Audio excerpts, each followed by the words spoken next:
Ghost trains and lingering spirits are fairly commonplace around railway stations and other railway infrastructure. Stations, bridges, and especially tunnels seem to be home to many supernatural things if you look for them. Usually it's some form of ghost. However, there's one old tunnel that's rumoured to be home to something a little more vicious than a phantom: a vampire.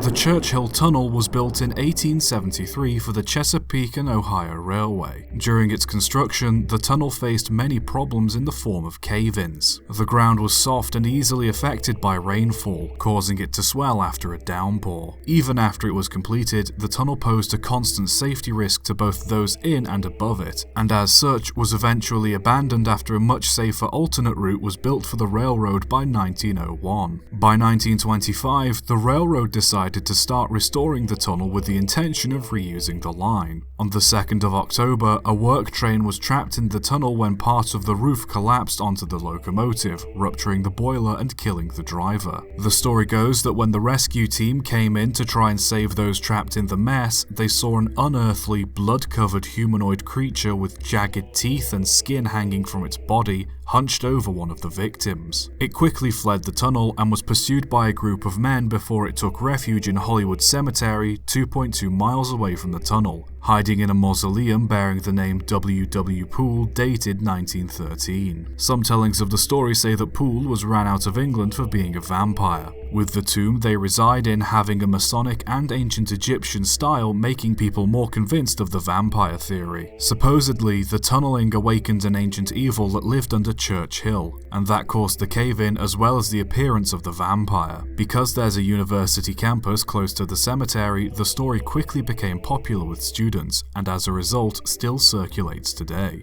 As interesting as the story is, in reality the vampire wasn't some ancient evil disturbed by the workers, but most likely Benjamin F. Mosby, the fireman on the locomotive. When the tunnel collapsed onto the locomotive, it ruptured the boiler, resulting in Mosby, who was working without a shirt on due to the heat, getting his torso badly burnt with scalding steam and his teeth broken by flying debris. Witnesses said he was in shock and layers of his skin were hanging from his body. He died in hospital and was buried at the Hollywood Cemetery. The tunnel was sealed and hasn't been used since. A plan was devised in 2006 to dig up the buried locomotive, but was quickly shot down over concerns of the project causing more sinkholes. While the vampire part of the story has been disproven, the tale of Churchill Tunnel is still a very grisly one nonetheless. I feel if there is a moral to this tale, it's that some bad projects are salvageable, but some are best left alone, and to only live on as nothing more than a tall tale.